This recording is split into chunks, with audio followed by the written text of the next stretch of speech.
Good morning. My name is Jim, and I am an alcoholic. Hi, Jim. I don't look like an alcoholic. Many of you do, but it's nice to be here on a Saturday morning. It keeps me from playing golf. I have been through these steps with a Big Book Step Study sponsor. I practice these steps to the best of my ability on a daily basis. I read steps 3 and the prayers in step 3 and step 7 every morning. I read pages 84 through 89 every morning, and I try to practice the latter steps on a daily basis as best as I can. Having said that, I will tell you a little bit. I've been sober since January 22nd, 1984. And I came into this program. I was a liar, a cheat, a sneak, and a thief. I still am, just not as bad. I work hard at this. I have a sponsor. I had breakfast with my sponsor this morning before I came here, and we talked a little bit about step 3, and we talked about a lot of other things: politics, family, blah blah blah. And I've had a sponsor ever since I started. My first sponsor I had for 25 years, and he passed away, and I got another sponsor immediately because I felt it very important that I had someone that I could share things with. Because as I learned early on, I am as sick as my secrets, and I don't want secrets. So here I am, and it's a pleasure to be here. Step 3. I want to talk about step 3 the way I've heard it discussed, that meant something to me, and the way my sponsor talked to me about it. Now, I'll tell you this. I started the Big Book Step Study 8 years ago. 8 years ago. So I was sober 24 years. And I had done the steps many other ways and over the years. You know, I had done them through AWOL. I had done them on my own. I had done them with my sponsor. This isn't working, huh? Oh, it is. Sometimes. It's like me, it works sometimes, yeah. It's like me in the steps, it works sometimes, yeah. This is very appropriate, yeah.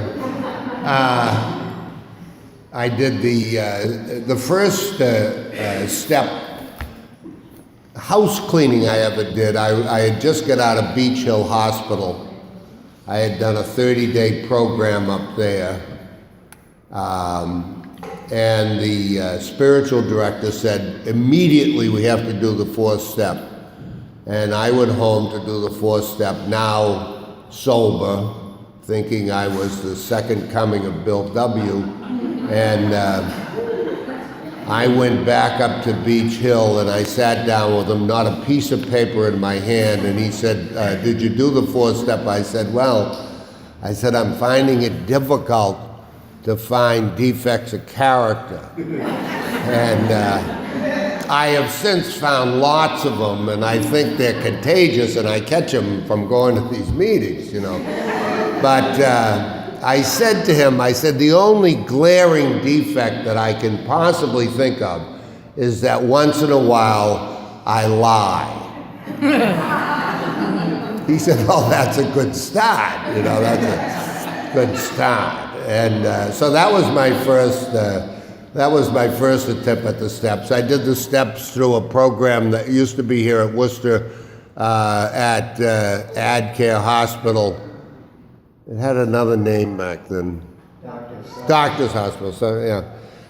And Eddie O did a step meeting there. I think it was on Sunday night.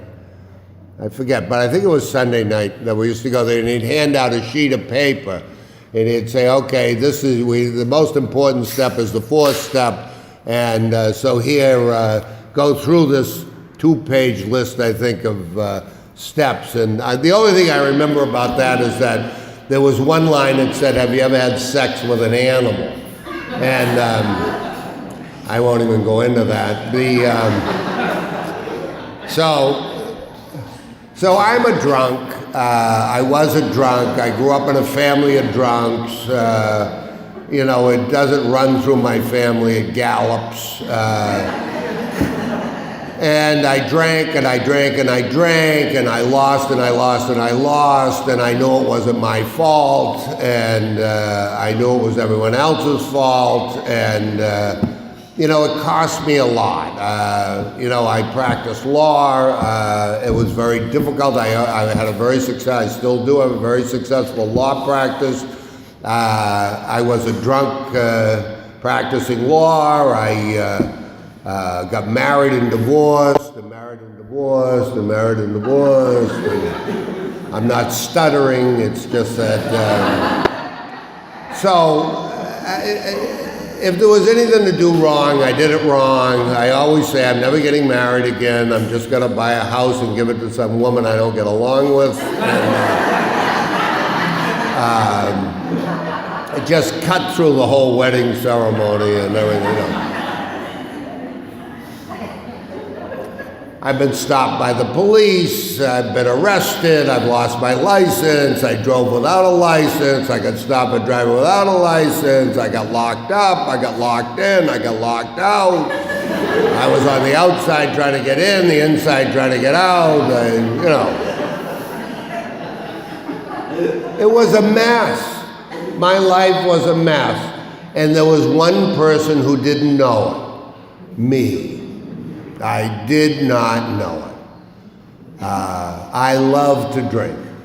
I love to drink. I love the taste of it. I love bar rooms. I love chasing women. I love smoking cigarettes. I did everything. And my life was an absolute mess. And just getting another divorce, I'm in an apartment. I'm now, out of the big house, and my wife is mad at me, my girlfriend's mad at me, the girl I'm cheating on with her is mad at me. You get the picture, none of it ended well, And one morning I woke up and I was sitting at the table and I started to cry. It was that, I get chills thinking about this. I could not catch my breath. I was just crying and crying, and I just knew that I had to do something. And I called a guy who had been taking me to meetings, and I said, I've got to do something, and he took me to Beach Hill Hospital. And for some reason, I stayed. I did not want to stay, and I stayed. And I got out of there. That was on January 22nd, 1984. I've never had a drink or a drug since. Thank God I've never wanted a drink or a drug since. That's a miracle. I didn't fight it. I've just never wanted it. And I will tell you, I'm lucky because I've never found a temptation I couldn't give in to immediately. And so it has never presented itself to me, thank God. So now it's been a few years, I don't think of drinking anymore, but I think of other crazy things, But I don't act on them, for the most part. And the mouth still runs, but, that's the way it is. So now we're at step 3. That's me, as I sit here today in all my radiant splendor. So, step 3. I'm going to talk about step 3, and I'm going to start with the word fear. Got to start with the word fear. I found from doing these steps, all of these steps, that my life is riddled with fear. Fear of ridicule and fear of rejection. Those are my big fears. And that, so that is what made me, it says in step 3, there are 100 forms of fear. I'm sure I have them all, as they've listed, and I've heard them at meetings and everything, but I look at fear of ridicule and fear of rejection. So we're at this, make a decision to turn my will and my life. And I look at will and life as will, my thoughts. I'm going to turn my thoughts over because my mind is like a pinball machine. A thought comes in. It's a simple thought. I hit it with the flippers. The lights go on. 100 points, 1,000 points. Hit it a couple more times. The red light comes on. I think I got a free game. It's going to hit a couple more times. Get it going. Bum, bum, bum, bum, bum. Those are my thoughts. I'll give you a great example. I'm in Vero Beach a few years ago. We're playing golf with a bunch of other guys, and I'm at a meeting that is packed. It's 7 o'clock in the morning. The meeting is packed. I'm sitting in a chair. Now, I'm 70 years old. And in this room walks this tall, absolutely stunning young lady. She's probably 20, 21, who knows. There is one seat in the room. It's next to me. She walks over and says, "Is anyone sitting there?" And I think, son of a bitch, she's hitting on me.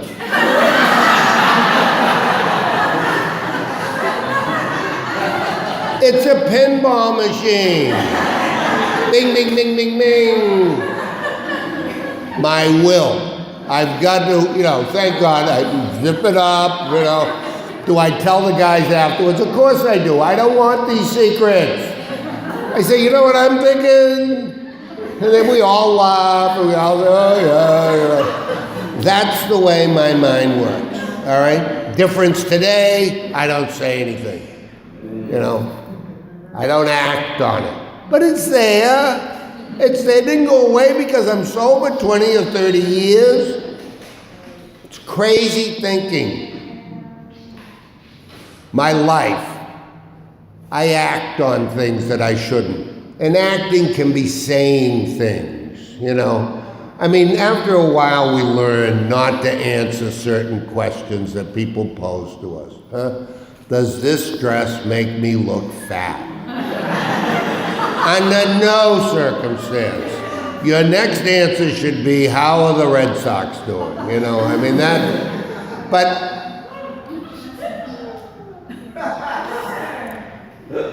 my will and my life, I need direction. I need good, orderly direction.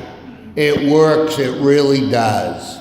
Coming to this meeting, I don't have an original thought. Everything that I have learned that has got me this far in life, I learned going to AA meetings. I go to open speaker meetings, I go to discussion meetings, I go to big book meetings, I meet with my sponsor, I meet with sponsees. I learn things from them, and I learned that there's probably nothing in my life that someone else hasn't already experienced and, has some sort of a way to deal with it. My default position is not to go to the solution. That is not my default. My default position is to hit the flippers with the problem. Boom, boom, boom, boom, boom, So anyway, fear. I have a sponsor, so I'll tell you a little bit about that. I had to get a sponsor. There's a very dear friend of mine who I went to open speaker meetings with for a long time, who was in Big Book, and another fellow who I sponsored who went to Big Book, and he asked me to go to Big Book. I went to Big Book. I got hooked. First meeting, hooked. I was up in Lowell, Monday night. I got hooked on the meeting. I loved it. And I kept going. And then this other woman, who's a friend of mine, said, you have to get a sponsor. I was petrified of getting a sponsor to go through these steps with. Petrified. Because I have secrets. I have secrets that no one else knows anything about, nor have they ever done. And as he said to me, if there's a name, then someone else has already done them, you know. If there is a name for those secrets, someone else has already done those. So that helped. So I got a sponsor. So I'm sober 24 years, he's sober 3 years. I immediately cop a resentment. You can imagine. We're back to fear of ridicule, fear of rejection. You know, is this guy gonna judge me? You know, is he going to laugh at me? You know, is he gonna say, I can't work with you, you are too sick, you know? Sober, but sick. And you can do that. I've done it. So I had to get the sponsor. So I got the sponsor, and I started doing this and I liked it. And we get the third step, which we're talking about this morning, and everyone said, well, you've got to get your sponsor, and some of them went to the side of the road, and others went to a glen or a dale or a holy place or a shaman or whatever, and they held hands and embraced and said the third step prayer, and I'm sitting there saying, you gotta be kidding me, you know, I'm not. But anyway, we got to the third step, and he picked out a place here in Worcester up at the Assumption College Chapel. Then he said, we're gonna go up there and say the third step prayer. And the questions are you willing to help others through this process? Well, I wanted what he had, and I wanted what a lot of other people that I had heard in Big Book, I wanted what they had. They had this gleaming honesty, you know, that just touched me. You know, they didn't seem to have any fear when they spoke about, you know, what they had gone through and problems and what their solutions were. I had never heard that before. It may have been said before, but I had never heard it before. So he said to me, are you willing to help others? Well, I really wanted to get through the 12 steps with a sponsor as it's laid out in this book. And I said yes. And I will tell you now, I really didn't mean that. I really didn't mean that. I wanted to get what I could get, and the hell with the rest of you, you know. I don't have to, I'm very busy, I'm very important, just ask me, you know. I may not be much, but I'm all I think about, you know. And so we knelt down. I'm not a religious person, but we knelt down, held hands, and we said the third step prayer. And then we went outside and we talked about it. And so that was part of the fear, and that was, you know, the way I think and the way I live life. And I've got to stay away from that life that I lived, you know, and I've got to get to the solution when I get to those lives, to those actions from my life. So we talked about the third step prayer, and one of the things that we talked about a lot was that the third step prayer, and I don't want to, I offer myself to build with me. With me. He said, remember this, God is not a cosmic bellboy. You don't order him up like room service. Well, in a lot of ways, that's the way I was brought up. I was brought up in the idea that I got punished if I did something wrong, and if I, gave a few extra bucks in the collection box, I'd win the lottery or something, you know what I mean? If I helped someone, I'd get this, or if I picked up a piece of paper off the ground, then something good would happen. And he's not a cosmic bellboy for me, all right? There's no magic there. There's not someone who's going to come down and hit me, with the magic wand. And it says, with me. I got work to do. He'll build with me. He'll build me with me. With me. So I got some I got some skin in this game, huh? I got some skin in this game. Made a decision. Well, make is, that's an action word. That's an action word. To make a decision doesn't mean that I actually am going to do something. It's just that I've decided to do something. All right. So I got that part. I have a belief that there is positive energy. There is positive energy.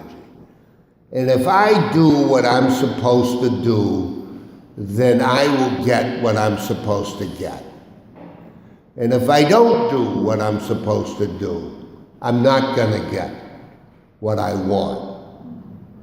And that want word is a difficult word, a very difficult word. And once again, we get into fear, my fears, that I won't get what I think I deserve. And I've got to spend some time. So I don't go to church and I don't do this, and there are no smells and bells in my life or anything like that. But I do spend time every morning meditating. And I spend time every morning, for years now, I make a list. I'm grateful. I have a job, great boss, it's me, and I make a list every morning. My bills are paid, I got a house, I got a law practice, I got a car, there's gas in the car, there's food in the refrigerator, I got money in my pocket, my kids like me, even my ex-wives like me. I could do without that, but no, they are nice people. And their husbands like me, who I refer to as my husbands-in-law. And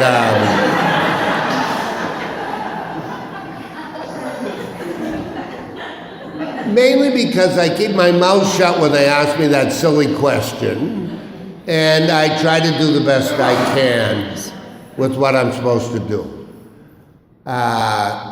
I spend time meditating every morning.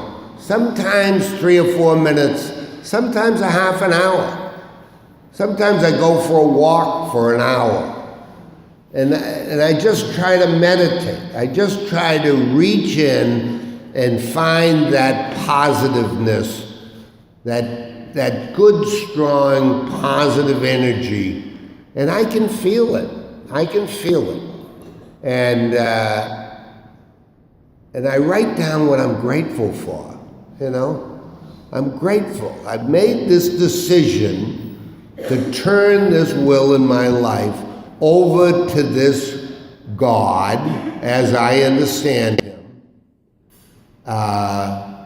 And I make that list of what I'm grateful. I'm grateful that, I didn't sleep outside last night. I'm grateful I know where I was last night. I'm grateful that when I looked outside this morning, my car was where I left it last night. There were times that didn't happen. There were times I woke up in a jail cell. I didn't do that this morning. I wasn't sick this morning. I wasn't wondering about a drink this morning. I wasn't wondering about what I said to someone last night or did what I'm not wondering about that anymore. And I'm grateful. I make a simple list. I showered this morning. I have clean clothes this morning. The lights are on. The air conditioning is on. There are very simple things that I'm grateful for that a lot of other people, as I come to these halls, don't have. They don't have. But I have them, and I'm grateful for them, and I want to keep them. And I keep them, I'm sober, so I don't do stupid things. I do stupid things. They're just not as stupid.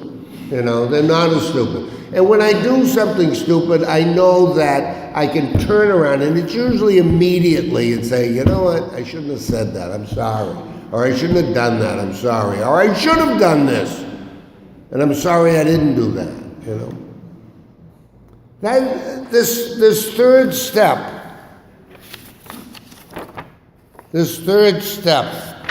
that says to us, that we turn our will and our life over to the care of God, I don't believe that I'm giving up my life. I believe that I'm getting my life back. I'm a human being. I'm a human being. And I have to live, and I have to eat, and I have to do all these other things. So I'm not giving all that up. I'm not, this whole idea that, do the birds of the air worry about where they're going to eat, or the flowers in the field, wonder who shall so arraign them. I think that's great, but guess what? I'm not the bird in the air, and I'm not even the bird in the air has to land somewhere and pick up what he has to eat and live. And that flower has to push through the ground and do what it has to do. And so do I. So I don't believe that I'm giving anything up. I believe that I'm getting an awful lot of stuff. There are some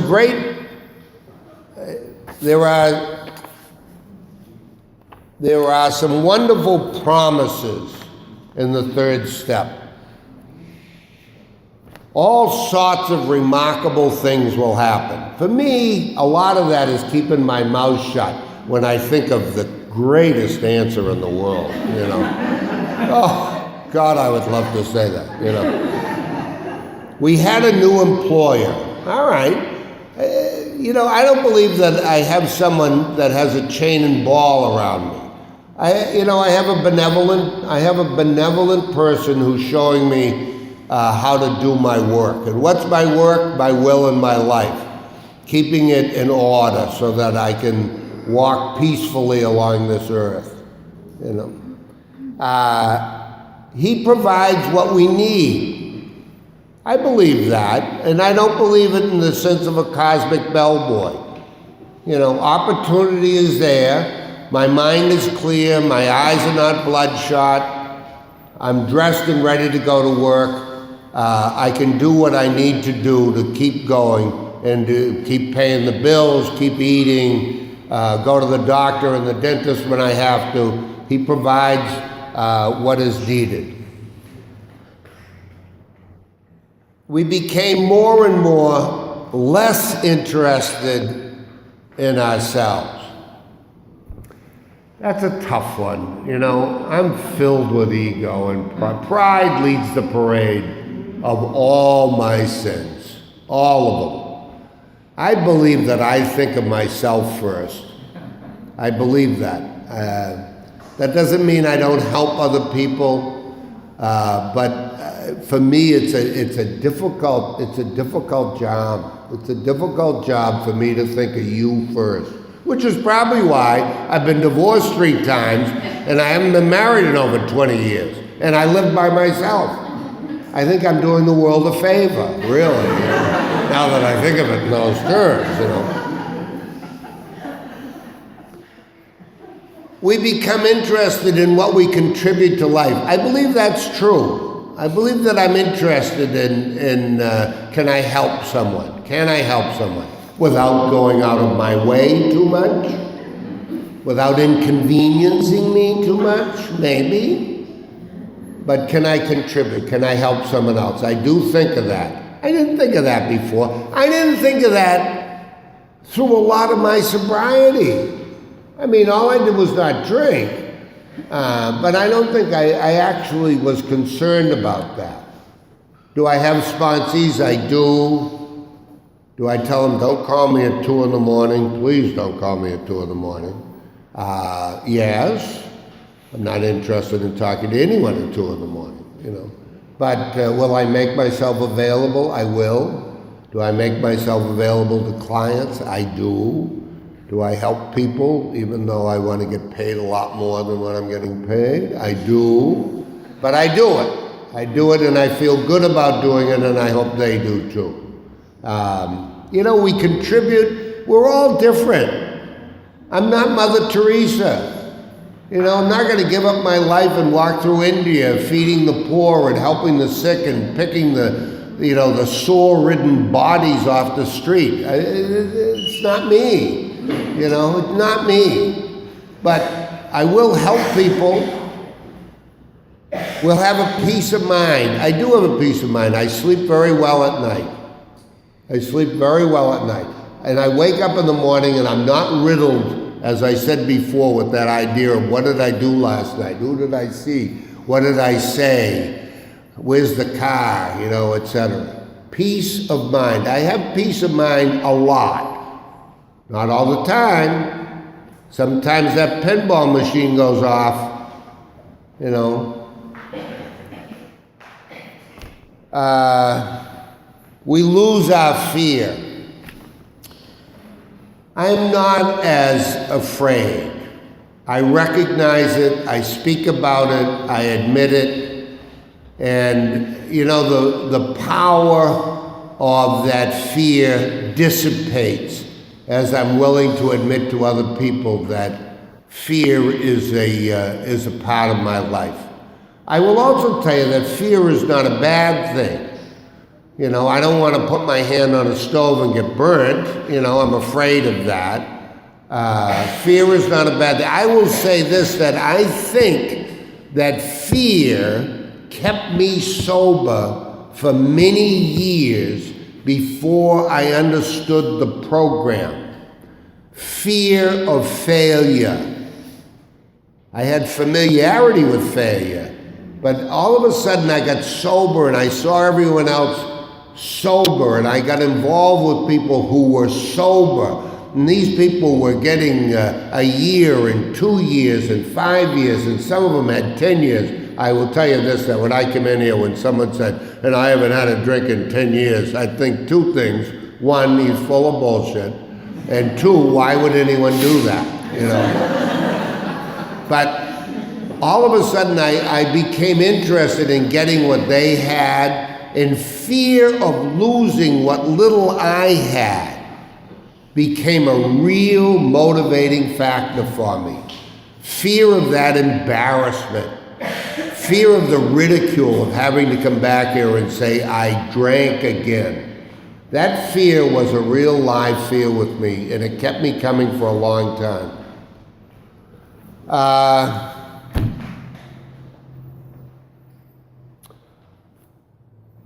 I would say that saying this third step prayer every morning, someone once said, remember it doesn't end with an amen. The third step prayer sets me up to do the rest of the steps.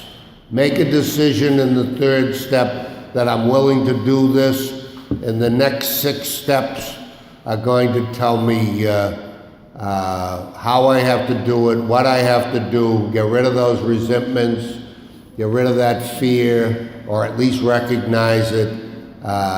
Do a sex inventory so I don't keep acting out on that. Make my amends, another big fear thing. Those next steps fulfill my third step. So that's my story, and I'm sticking to it. Thank you.